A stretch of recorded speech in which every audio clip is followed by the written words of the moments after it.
moo tax bi ñu nekkee ci biir coalition bi suñu mandataires yi bi ñu gisee Bougane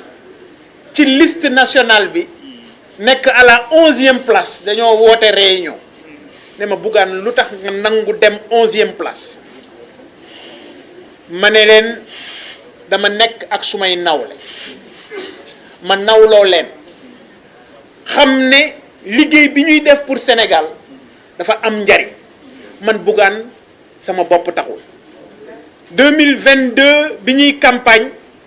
awma liste awma candidat te dañoo jug ñun waa gëm sa bopp campagne moo tax 2024 bi ñu ñëwee ci liste yi moom mii du ma bàyyi ma fen ma ne leen yéen leader yi jiitu leen man Bougane def leen ma ci ginnaaw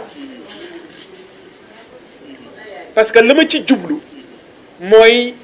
Sénégal dong moo ñu ñor ñoom ñii it ñu am ouverture d'esprit à l'unanimité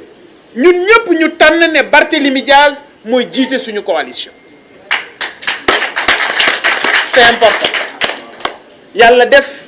ñu am intercoalition tëgg ko mu yaatu lool fexe ba nekk ci département yépp ci Sénégal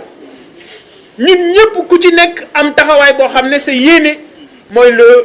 17 novembre incha allah ñu abréger la souffrance des Sénégalais ñu abréger ce régime bi nga xam ne yàggu fi waaye mu ngi nekk ci fin de règne parce que prémisse yi muy wone ku ne xam na ne prémisse su fin de règne